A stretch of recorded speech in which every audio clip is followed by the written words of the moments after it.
As always, we have our counselor on the call. So if there's anything that needs review and be redacted, we'll go to the law offices of Chip Booker, Washington, Mirbo Incorporated.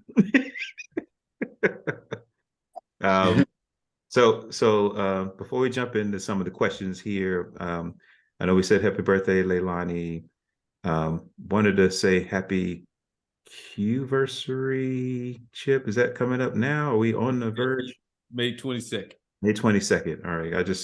I knew it was in May. I just couldn't, I know it was coming up. So very excited for you, brother. This is 30. 30. Wow. Yeah, you're old, bro. Yeah.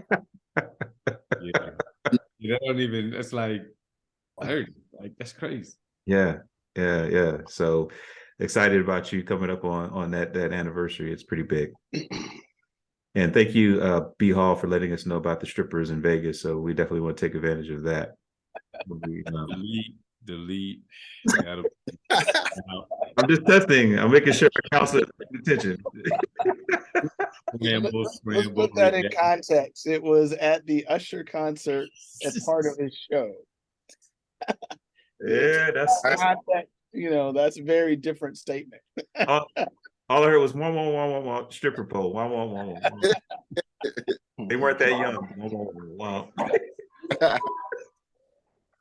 Oh, it's good stuff, man. Good stuff. All right. So what we were trying to do in this next few weeks here was get together as often as we can, because I know we're coming up on a point where we wouldn't have enough material to have a first draft of our book, and then obviously get into some revision mode and see how to shape it. And so what we did a couple weeks ago, and I know B Hall, that was when you were in Vegas, we started sending prompts. So there were 3 questions I sent out. Did everybody get those questions this time? I know last time it took a minute for everybody to read through and digest. So everybody got a chance to see the 3 questions we want to dive into. And so the way it'll set up is we'll kick off with some of it, and there'll always be follow-up questions. So that way it'll be more of a dialogue, bounce things off of one another. As we are working through these next few sessions, I'm trying to use the questions that'll help prompt us to focus on what I think is going to be the value of what we're trying to do, which is. Wait a minute, Kev, you might want to put the jump on mute. Yeah, we might need to start talking. I think that might be Yeah. Perfect. Yeah, I got you. Thank you. So the challenge is that, obviously we want to be able to share, things like a blueprint, like what is it about, being brothers and friends this long. So some of the questions are starting to get us to think about that. And the hope is that over the next few weeks, as we get through our conversations, we'll be able to take a look and say, hey, we got something going on here. So that's cool, right? Man, you told him to leave, man. Come on, counselor. You got to be careful with your words, man. He told he muted his whole self. He was like,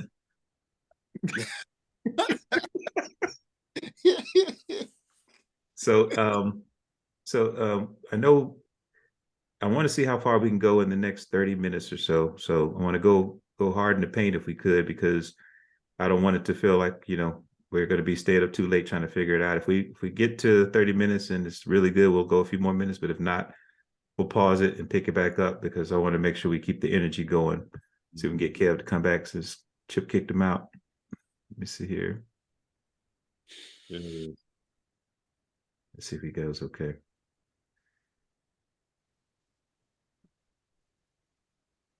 See him coming in here. All right, can you hear us, Kev? All right, cool. Yeah, sorry about that. I dropped for a second. No problem. And like I said, we heard the African folks in the background there, so we didn't want to disturb their conversation, tell them to keep it down while we were talking. But thanks, man. Appreciate you. All right, so everybody ready to go? I'm looking up here. The first question, I'll read the questions really quickly, and then we'll jump in and see where we want to start. But 2 of them were about describing times over the years here. So the first one was, can you describe a time when you and your brothers faced a challenge together, and how did you overcome it? The second one will be, can you describe a time when you and your brothers learned something new or explored a new interest together, right? And then the last question is starting to build a list, I believe, of what advice you would give to someone looking to build lifelong relationships, right? So those are the three questions we want to dive into tonight, get some responses and some perspectives on. Because I'm just the host of the meeting here. Which question would you all like to start with? I just put them in order based on how they were flowing last week for me on a plane. But where would you all like to start tonight? I'd like to see where we want to go. I'm thinking maybe question 3. Okay. Yeah, it's questions 2 and 3 I think are probably the easiest to. The first one, I mean, at least from my perspective, might take us a little bit longer to kind of get to. Yeah, that it might be a little bit of a challenge to, in terms of a challenge that we kind of all face together and how did we overcome it. That might be a minute, but I think those number 2 and number 3, we could probably knock those out. All right. Sound fair? Everybody good with that? We'll start with the advice piece in terms of what advice you'd give to someone looking to build lifelong relationships. How about that? Who'd like to start us off today? I mean, Oh, go ahead. Captain? Yeah, I mean, I think it goes back to, you want to surround yourself with people and friends that are trying to push you, challenge you, hold you accountable, and just kind of be on a similar path, not the same exact path, but an ascending path, as in ascension, to you moving up. Like you want to surround yourself with people like who are moving up, whatever path that they're taking, whether it's the military or whatever type of career path, or whatever entrepreneur path. You want to surround yourself with people like that, and are kind of like, have similar goals, as opposed to people kind of dragging you and pulling you down, and all they do is take, versus surrounding yourself with friends that kind of give. And I think we do a pretty good job of that, like kind of, I think I mentioned it before, like I think we inspire each other in different ways, because we all have our different niche and our different things that we're pretty good at. And I think we do a really good job of inspiring ourselves. So that's what you want to look for, like if I was talking to somebody in high school, and like I do almost every day. Sure. And I'm saying, because I try to teach them and coach them up in terms of like, hey, this is what you can expect when you go to college, and you want to get in your study groups. Don't try to do it by yourselves, and that's what we did. When we were in the engineering library, right? We were in there to try to see if we can kind of help each other out. Like, hey, did you work on this problem? Like, what's the best way to solve this problem? Hey, what you did at AutoCAD, like, so you want to surround yourself with people with that's going to really push you, help you, as you're doing the same for them, they're doing the same for you. And again, you're just kind of making that ascension up up the path of life. So The plug ascension. I like that. That's good. I like it, man. That's a good opening, Captain. I love it because part of what makes it special is knowing that you said somebody that will hold you accountable while you're moving too. So it's not like just I'm hanging out. It's like, what are you doing? I know I get that from my brother Ant all the time. He doesn't let me get down too long. So when I look like I'm done, he says, "You done? Are you done? Are you done?" We can move on now. Are you done? Having somebody that you hear that voice, that frequency, you're like, yeah, you're right. I got to keep it moving. So that's dope. Yeah. I think Chip, you were going to jump in next, I believe. Yeah, and I probably will second you. I think Ant is probably he's a good accountability person. He definitely doesn't let you he gonna get straight to the point about getting you. Oh yeah, that's interesting. But I was gonna say, kind of maybe even building off of what Ty said, like, I think spending time Mm, and like, in terms of like having people that want to spend time with you and you want to spend with them, and that time being meaningful.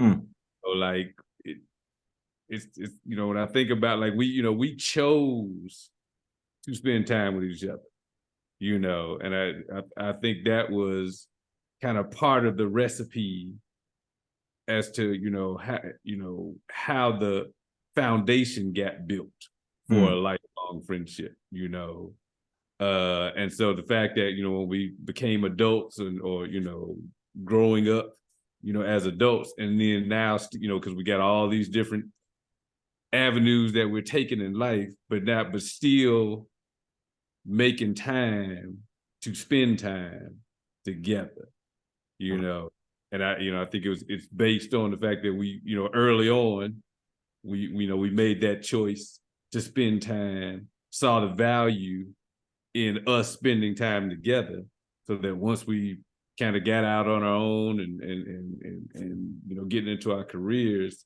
it's like that, the thing pops back at, hey, these are the guys that not only it's like I feel comfortable with, they challenge me, I enjoy spending time with them, and every time we spend time together, it just continues to grow. mm.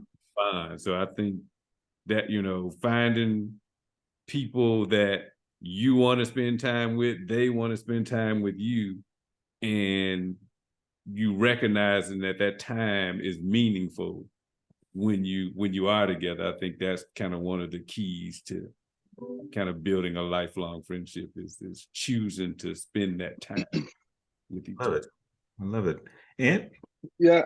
Yeah, I just wanted to add, I think that was really critical. And I think the point that you made around um, not just spending, not just hanging out, but doing something intentional, right, with purpose. So initially we started off, a lot of our activities were surrounding NSBE, the National Society of Engineers, connecting with, building our networks, right, and preparing for our careers, and both with our peers and with the corporate partners, and getting jobs, and trying to figure out how to be professional, right? So we spent a lot of time initially around that purpose, right? And we were focused on that and having an enjoyable time as well. And then as we progressed from that point to furthering our careers, then our time together became purposeful in terms of support of one another, right? It's like, hey, we need to, go see each other. Who's getting married? Let's go support them. We need to, we haven't seen so and so in a while. Let's go find out what's going on with them and go see them, spend time together, and support and uplift each other. And so I think that was, that spending time with intention, mm, I think was very important in terms of a blueprint. I hadn't thought about the fact that we did spend a lot of time together on purpose, doing something of interest, of common interest, right? But it was something that was not trivial, right? It was something that meant something to all of us, and I think that kind of built a camaraderie over time. So I think that's cool. I like that. That's great. Uh, P Hall? Yeah,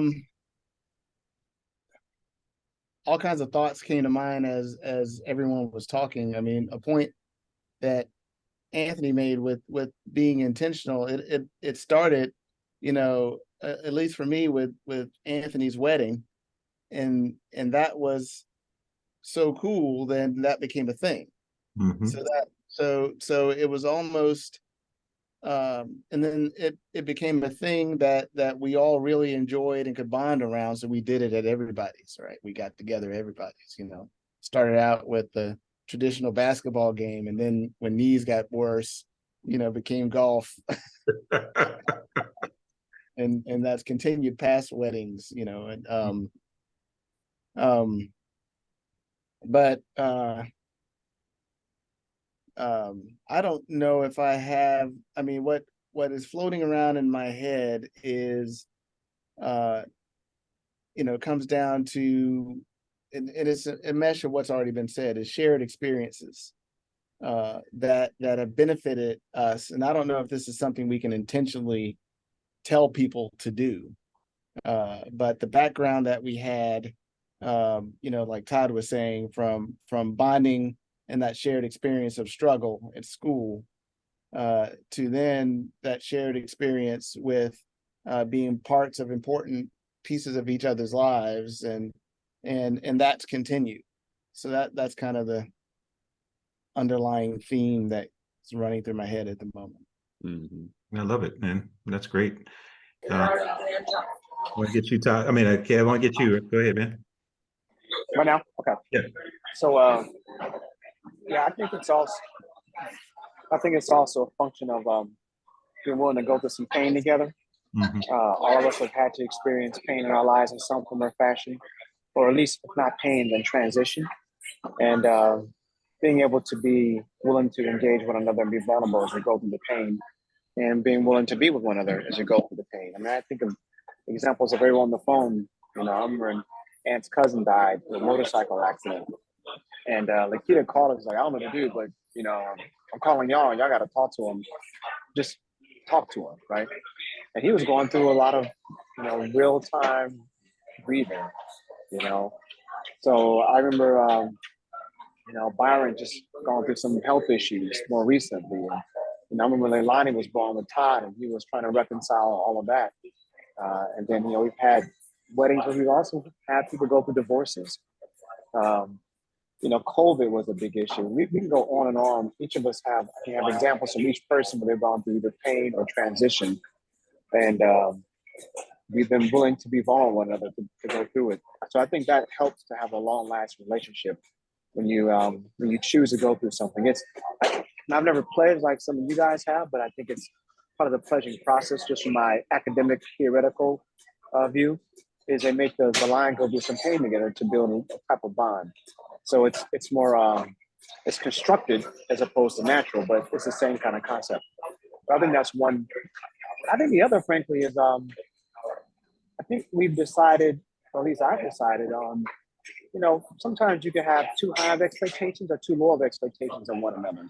And as we've all grown in our relationships and grown in our lives, I think we've intentionally have adjusted our expectations, so they're in line with reality. We should expect something different from one another now that we're in our 50s than perhaps we did when we were 25. But there's probably some things we gotta let go of too. We can expect too much of people and find ourselves disappointed when they don't meet those expectations, because they can't. We're very close, but we're not. No one on here is Jesus, right? And likewise, we can have too low of expectation of one another because we could try to bear some burdens that we don't have to bear. So I know I've gone through that reconciliation process with everyone, just in my own head of, am I expecting too much? Am I expecting too little? And make those adjustments as life goes on. Because it's been 30-some years now. And we've had births, and we've had deaths, and we've had health, and we've had sickness, and we've had disappointments.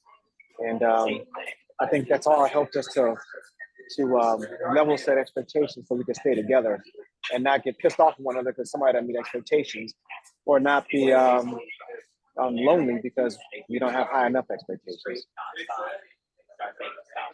Dig that, man. I appreciate that, Kev. And we'll unpack some of that, man. I think you're going to help us with one of these questions tonight around challenges too. So that'd be helpful. I like the way you set that up. That's a tease. Kev teased us tonight in his African surroundings. I appreciate that, brother.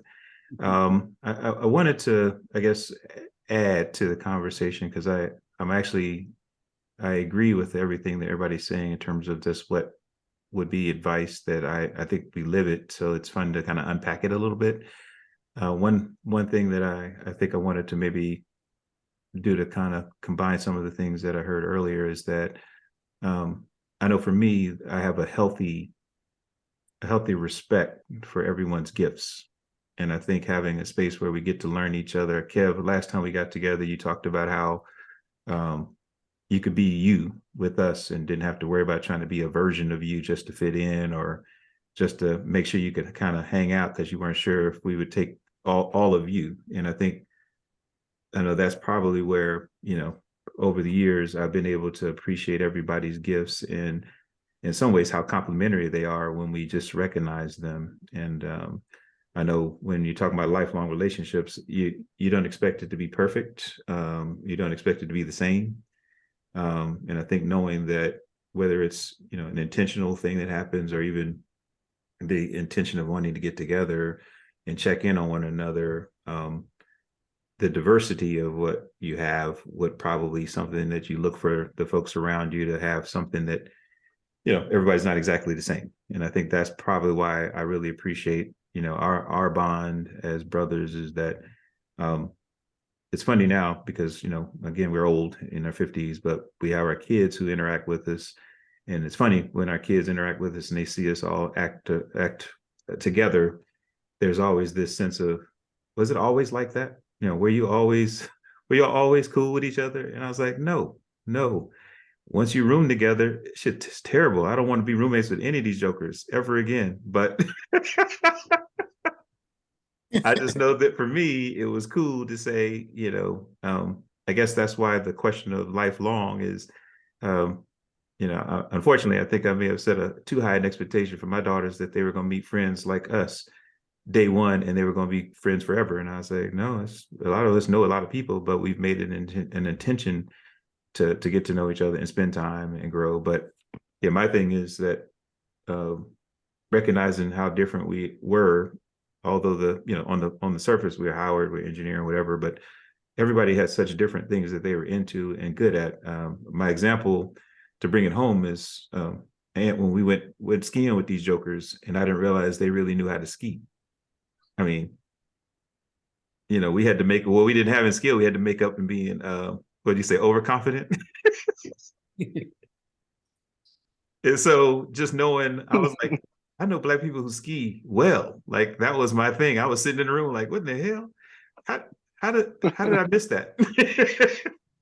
And so knowing that we were in such different things and into different things, I think that it goes back to what Todd was saying in terms of, hey man, we're gonna have time where we get to know each other and we can be intentional about what we do because there's always gonna be something new that we're not all doing the same stuff. And I think that's what makes the bond for me stronger because I never feel like when we get together it's going to be the exact same conversation while we may be experiencing some similar things based on the ebb and flow of life. The variety allows us to have something else to kind of build on, so it becomes a stronger bond, I think, that way. But that's my contribution to some of the advice. I just say, I think to summarize it the way my grandfather would tell me is, you are who you hang out with.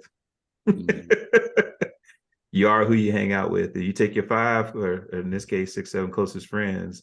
That's who you are.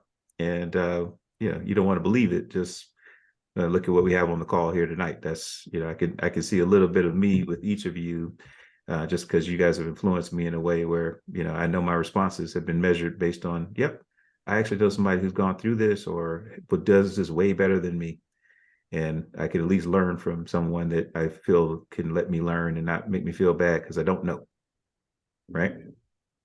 And I think to Byron's point, and maybe even to kind of tie in Kevin's point too, with the pledging analogy, mm-hmm. Like, the shared, like engineering was hard. That was a pledge. That was a haze. It was a straight up haze. And so it's like, having that to fall, but even though we're, different disciplines, it's like we all know the same hell that we went through, and kind of being there for each other for that that's I think having a shared kind of adversity experience does help. You know, because I think like the people that I'm still close to from my high school are the ones that I was teammates with. Mm. And you know, like cross country, which you know, we running 8-9 miles, like that was a lot of shit that we went through, you know, to become a team, and we became a championship team, you know, and even though you know, all 150 of the graduates, you know, we have a kind of a just a regular bond from you know being graduates of the high school, but that smaller subset, you know, it's 4 or 5 dudes that I'm still close with, and it's my cross country teammates because we went through hell together, and then that some of that same, you know, we got some of that same vulnerabilities, you know, because we, you know, hey, we knew each other this from high school, like y'all, you know what I'm saying, y'all from so boom, and then like I said, when I think about you know some of my fraternity brothers, even though I was a solo, some of the ones that I, you know, were parallels to me, we lined up together from time to time, and then just knowing your profiles went through some of the same stuff as you, it's like that, it's that adversity when you have some shared adversity that I think that's a component of you know, kind of building a lifelong. So I like it. I was going to see anybody else had anything to add on that, because that was really good, man. I like the way you tied it together, the pledging analogy. You know, I think because we survived it, you know, it's almost like the backdrop we never talk about is, yeah, we went into some hard shit. And by default, I think we found outlet in a haven where you said, yeah, it's hard, but we got at least can have fun while we're doing it, or at least try to have some fun while we're doing it. So this is great. So I wanted to pick on my man Todd a little bit, because part of the blueprint is I'm fascinated by what made you figure out like fantasy football be a way for us to stay in contact with each other, because we didn't have the internet and social media and things that people may have today that can in some ways anchor your ability to stay isolated or to engage. Where did that come from, man? Like I'm just curious, because you created a way where, even though I probably wasn't the most talkative guy on a call, you at least got me talking shit for half the year, which means that I knew I was going to at least check in. Right. What made you do that, man? You know, somebody introduced me so when I went out to LA, and West Coast, baby. I went out to LA, and you know, one of my teammates out there in the office, Asian guy, he had been playing for a minute. He was like, hey, you know, da da da da, sandbox.com, you know, fantasy. I didn't know what fantasy football was. Right. And yeah, you know, kind of makes the season more interesting. Da da da. So, you know, he introduced me to it, and I was like, oh, this is cool. And I think I did a year with them. And I was like, man, this would be a real cool way to kind of get the fellas in, you know, because that was before, you know, obviously before, like you said, social media and, you know, email. I mean, you know, I guess we were doing email, but like, you know, we just weren't really able to like reach out and touch each other like on a regular basis like that back in the day, you know. So this would have been like what, maybe late 90s, like yeah. Yeah, mid to So late 90s, yeah. yeah, late 90s. So, you know, because I went out there in 97, and probably within a year or two, you know, I was like, yeah, you know, let's do this fantasy football thing. And, you know, my love of football, you know, it was easy for me, like, to kind of get excited about it. And I was like, man, I gotta pull the fellas into this, you know, this, you know, like kind of introduce the whole concept. And, you know, I think you guys were like the, you know, first guys that I thought of in terms of, you know, bringing us all together with fantasy football. And, you know, I know we all have our like favorite teams and whatnot. And so I was like, yeah, this is this is cool. This is perfect, and this would be a good way to, just at least halfway stay in contact, like I said, before, cell phones were really, really, like that. And before everybody had a cell phone, I think I think I had a beeper. Uh, back the late 90s, I think I had a beeper. Yeah. So that was even like before Palm Pilots and all of that came out, and it's crazy. But yeah, man, I guess I said, like, yeah, this, we could just kind of use this as a tool, just to kind of check in with one another and just kind of connect that way. And been doing it ever since. Just I love it. So what came first, the fantasy football or the? I know some of you guys play Madden or whatever gaming online. Yeah, Madden.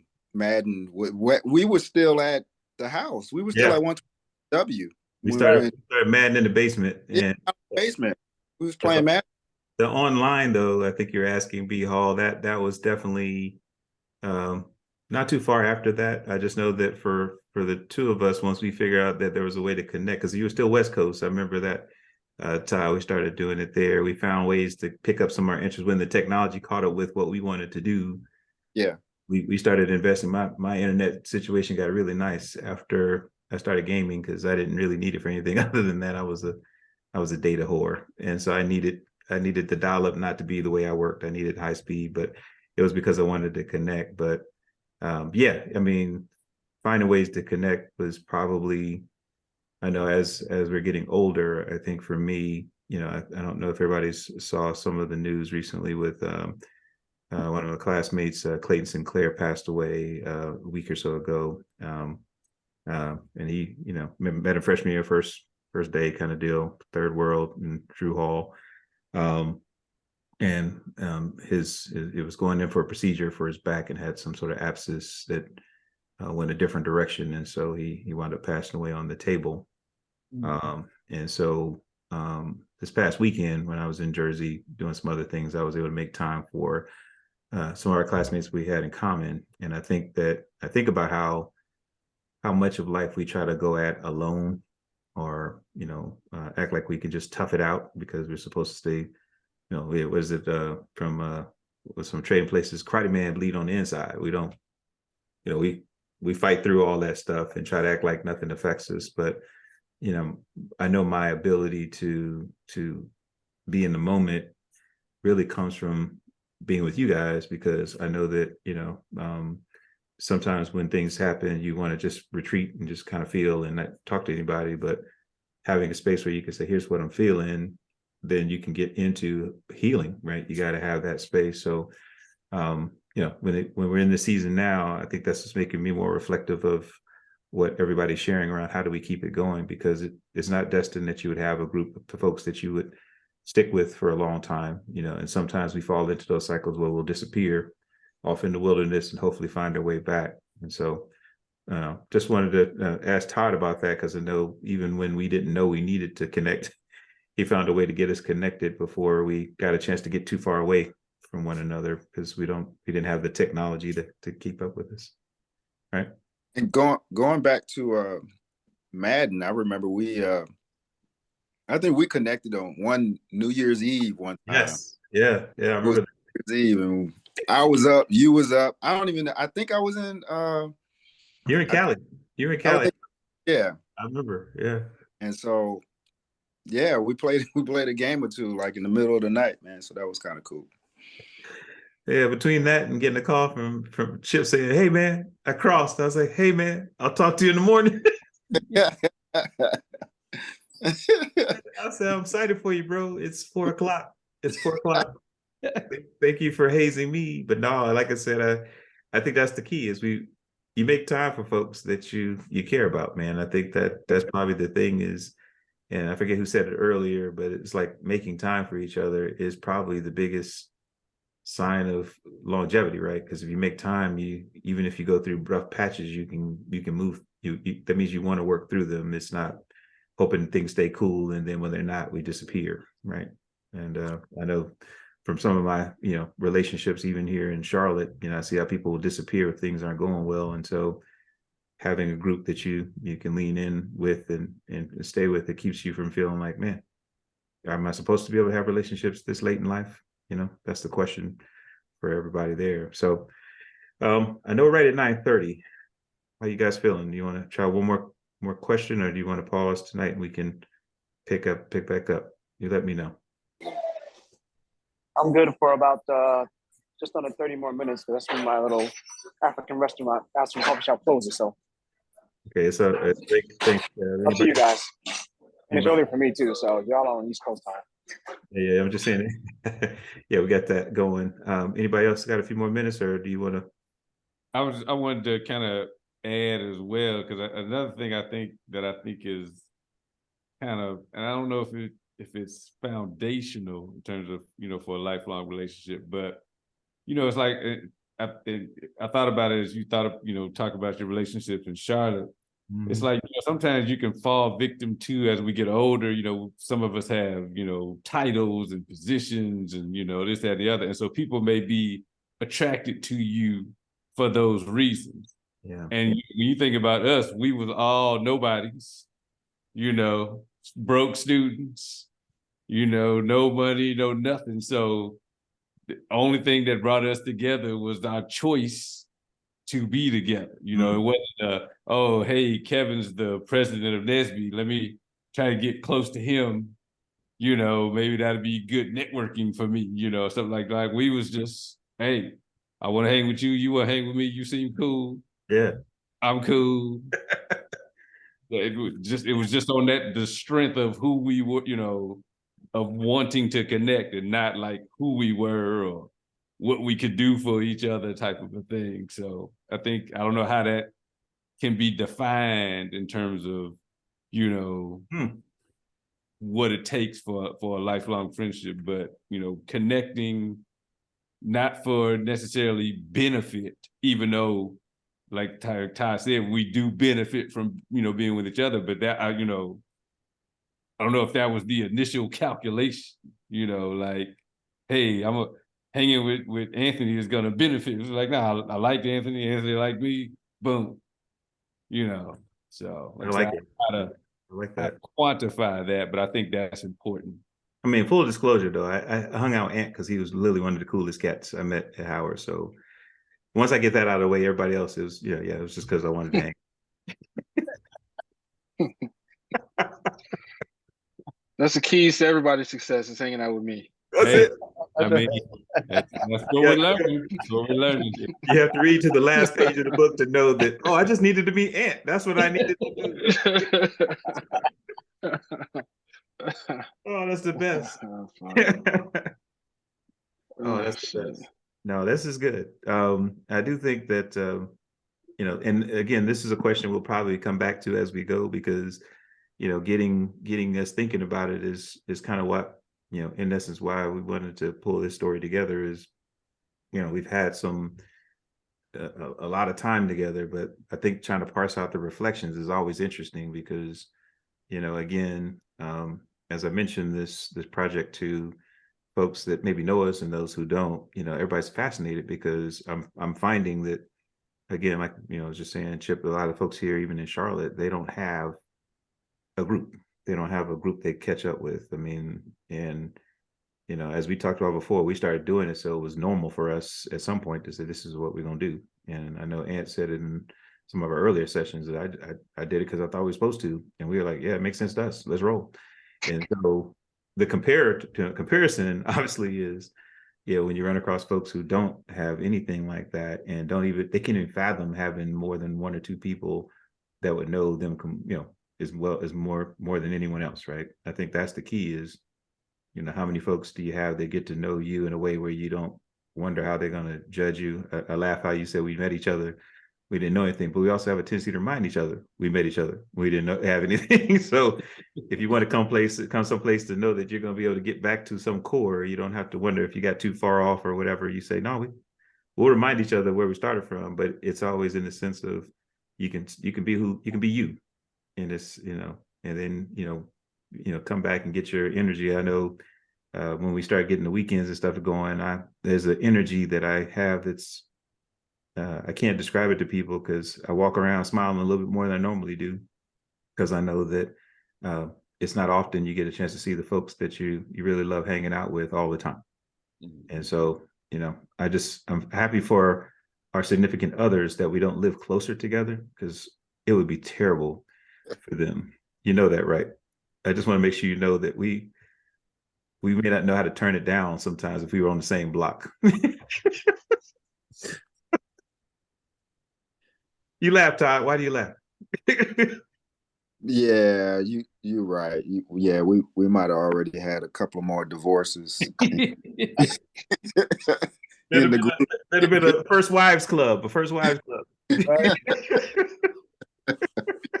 Yeah. Oh man. Have y'all watched that show? It's a recent show called Grand Crew. Like the Black Friends is what it is. Okay. Oh yeah, Grand Crew. I thought you said ran through. I was like, what kind of wretched shit you watching, bro?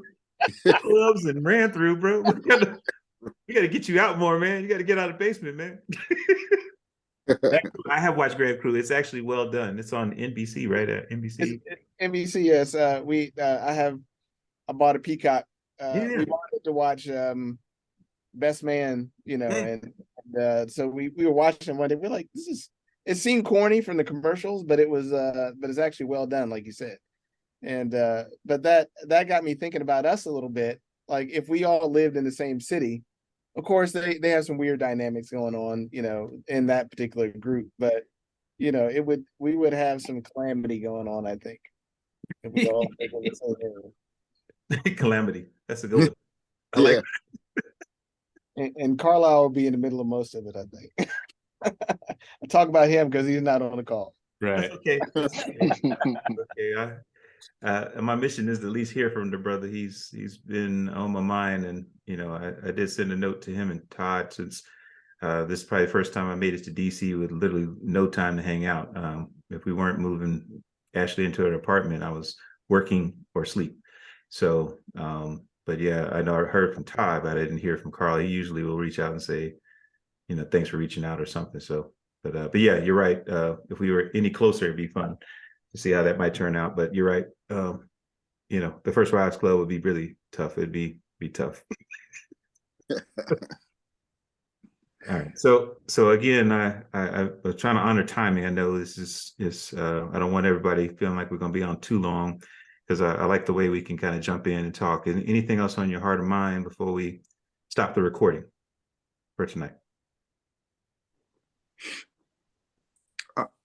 I mean,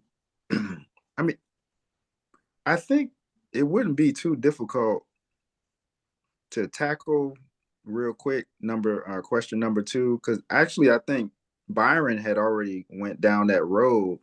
And when I first saw that question, the first thing I thought of was the transition that we made from basketball to golf. Get together, for weddings and big events and whatnot. So, we were kind of like all learning golf at around the same time ish. So between that, and then I think another thing that kind of came to mind, two other things, chess and poker. Yeah. Chess, poker. There's probably a couple other things that are escaping me right now, but yeah, shooting's a new thing coming on too. Oh yeah. Shooting. You could even throw in some axe throwing.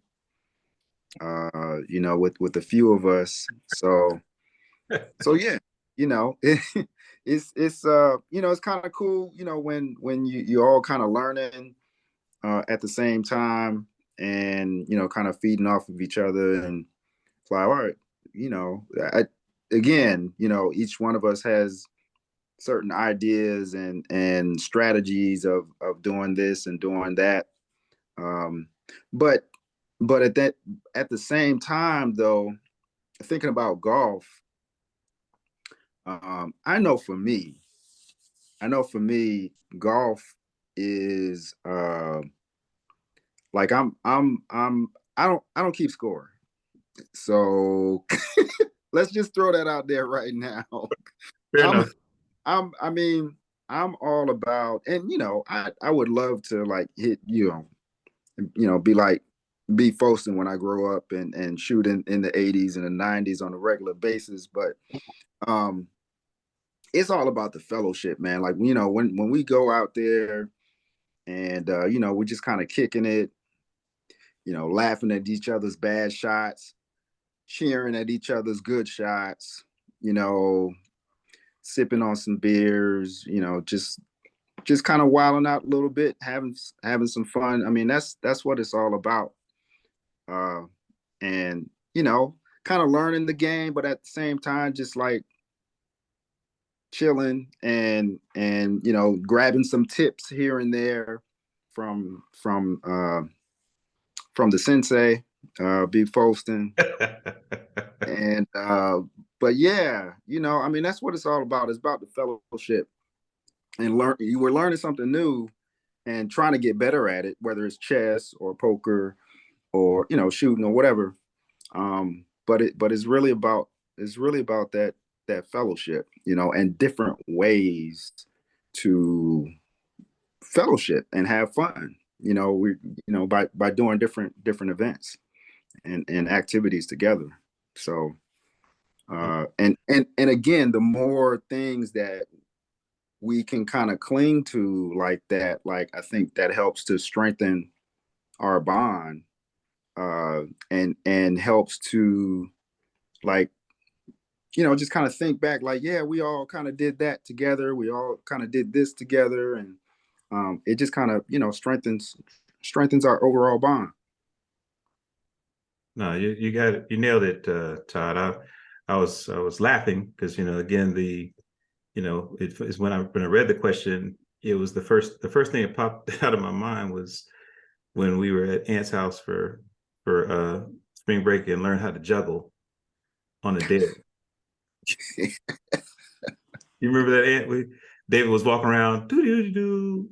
You were like, what the hell is he doing? He's black people juggle. What the hell? Yeah, before we left, everybody was like, I'm about to get it before you. So our competitive spirit made us, right? So I'm just glad it was beanbags. Anything else would have been torn up for sure. We would not have gotten an invite back to the house because we were going to tear up something, walking around trying to juggle. But I like where you're going with it, Todd, because I think because we have some interests that we can get into together, but also everybody has some interests they're really into, it actually makes it fun to say what's next, because I know even with this summer coming up, Ant's got some cool stuff laid out for us that, lets us kind of hang out with Ant, shooting some stuff. I want to get around the race car stuff. I don't know if I want to get behind the wheel, but I want to see Ant really go faster than he's taking me on road trips, because I get there safely. I just close my eyes and press down on the floor, and I think the brakes should have been applied. But that's just but like I said, when I to your point, Ty, when I see us have different things we get into and deep into, it's always fun because with the bar we have, I'm willing to try stuff just because you guys know it or are good at it, and I just appreciate people who know what they're doing, because then it's fun to learn it because you're not just kind of hoping to get it. But having people who have a diverse set of tastes, it makes it fun. To your point, like the bond definitely strengthens because now I can say, yeah, I want to go shoot some stuff. It's because I know there's who shoot, right? So I love it. I love it. Any other thoughts around this one, man? Going after common interests together. I was say on the golf side, like still one of my favorite memories was when Todd hit and we all learned the term. It was an albatross. I don't know if you remember that time, but I think it was a par 5, and his second shot went in the hole, and we was just like, what the like? Where they do that? We was like, what do we call that? And from that point on, I was like, oh, that's an albatross. Like, oh man, you on a par 5? Like, okay. Wow, where was that, man? I have no idea. I can't remember where, but that stood out to me like, wow. Man, yeah. Didn't the golf club didn't they give you something or do something in kind of to acknowledge what had happened? I thought they did something. I don't know, man. They might have gave me a free soda or something. I did. I don't Good remember. job. Here's a Coke. Here's a Coke and a smile. Right? Hey, Chip, I hit a hole in one out there in what was it? Alondra? What was that golf course in Cali? It's called Alondra or something like that. Sounds familiar. Yeah. But yeah, I hit the 175. I had a 5-wood. And yeah, 175 yards, 5-wood. The ball probably didn't get above like 10, 11, 12 feet above the ground. It was like a line drive. Stinger. It's a stinger. Yeah. And yeah, man, the Culpepper was with me. And a couple of other brothers was like, hey man, hit it. And can't really see. We went down there, it was like, hey man, can y'all help me find my ball? Cause I can't. We was looking at bushes, we was looking everywhere. And Adrian was like, hey man, did you look in the cup? I was like, dude, don't play with me like that. Come on. Can you just help me find my ball, man? I'm I want to get this thing going. And he was like, no, man, did you look in the, and he was like, dude, your ball is in the hole. I was like, come on, can you just help me stop playing around? And dude, I went over there and looked in the cup and it was right there. I was like, wow. So you got a hole in one and an albatross. I mean, yeah, man. And he doesn't take scores, so that's what makes it nice. Right. Listen, when you have a hole in one in your back pocket, there's no need to take ever again. As my white law school classmates would say, well played. Well played. Well played. Well played. I'm keeping score for him. Yeah. So B Hall, where are you in this space, man? Any thoughts on going after common interests? You introduced us to some new ways of eating. I know when I went out to breakfast with you that time, we went to that little vegan spot, which now I probably would love to go check out next time I'm in town. So, by the way, there's what Tanisha and I did in Vegas more than anything was eat. In Vegas, I mean, there was only one meal that was less than $100, and that was when we first got there and ate at like this food court, and that was $60. So everything's expensive. Yeah, for 2 people at least. But there is a restaurant in the Wynn called, and it's not just a vegan restaurant. Just the food all the way around it was fantastic. It's our second time going to that restaurant. We made a special trip there because they just created a new a plant-based menu. And it was probably the best. I mean, they made basically little scrambled eggs with just egg and a few other things. It was probably the best prepared vegan breakfast that I didn't make. Right. Wow. So it was awesome. Yeah. But yeah, so I think our life experiences, and that's what it was for me, is it drives some of our behavior. And the plant-based one was a derivative of me thinking about health after my father passed away. That was really the pivot point for me. So he passed away at 16, and I said, what can I do different? And there we go. But I think we all have different things as part of our journey that we're all learning from. So and some of those things are significant, or subtle, and so, whenever I hear a story about, something that you guys have done, then, that's actually, new learning for me, because the older I get, and I didn't learn, and I've told my kids this, told Brandon and Darren many times, the older I get, the more I learn more I learn to really learn from people's experiences, because then it's helpful. So when we talk about something new, it's not just, hey, we're all going to do something together new. Now we're going to shoot together, but just day-to-day things. I hear about some experiences that you may have with your kids at Howard, or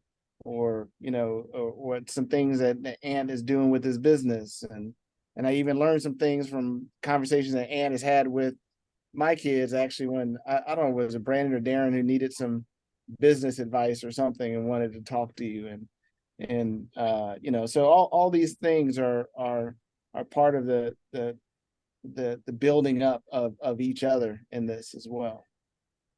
I love it. I love it, be all. I want to catch Kev before he has to get up out of the spot there. He's about to get walked up out of there before he has to start sweeping up, man. You got anything to add before you got to get out there, man? I got the hook on you. Yeah. Yeah, they dancing like, yo, it's about time for you to leave, bro. No, I don't have a. No, I think you guys all summed it up, man. I mean, I think we've had a lot of different connection points throughout the way. We've all learned from each other, and our children have learned from us as well. And I think, in some respects, it's like a marriage, right? So it doesn't stay static. It's going to either grow or shrink in one way or the other. It doesn't just kind of settle itself. So either we work at our relationship and we continue to grow and explore and test the waters and deepen our relationship, or we won't, and it'll die a slow death. As we've got some relationships that died a slow death, and they become very transactional over time. And as I look at my father, it's a hard thing to be in your 80s and by yourself. And plus people die, they get sick, they get separated. So it'd be good for us to try to maintain this as we grow older. But to do that, we got to invest in it. I'm glad we're getting together again in June. That's part of the investment. Or when we go to different cities to say what's up to one another, to me, it's part of the investment. And even doing stuff like this, we're blessed to have, our parents didn't have this opportunity. So when they moved to a new city, they didn't see their friends for years, right? And over time, it was just kind of faded. So I'm glad we're taking advantage of what we do have before us to leverage it. Let's keep it going. I love it, man. I'm laughing because Peter came to mind because Ant and I made a commitment to try to get together almost monthly at one point, and he would come sneak up here and hang out for a little bit, and Keita's like, you better not be going up there without me. You can't be having fun with me, like let me leave and now you're gonna have all the fun. She's like, you better clue me in. So we now make double date plans. So happy homes, keep happy homes, because when we see it getting together, I think that does have a nice exponential effect on everybody wanting to catch up. So but yeah, I think this is great, man. I want to make sure, Kev, you can hop off and get out of there before you have to sweep up the place. You got to be able to have another pass to get there. Anything else before we wrap for tonight, man? I just want to make sure everybody's cool. This was good to hear everybody's perspective. For your brothers with the connections in Atlanta, Brandon's going to be. He has a summer internship in Atlanta this summer.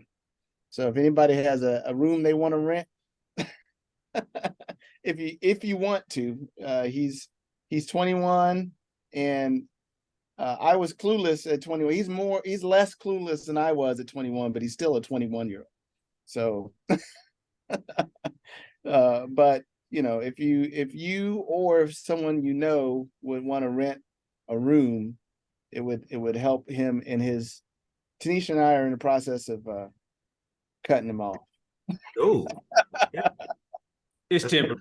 He'll be back. Well, no, go ahead. He graduates when? Oh, he graduates in December. That's cool.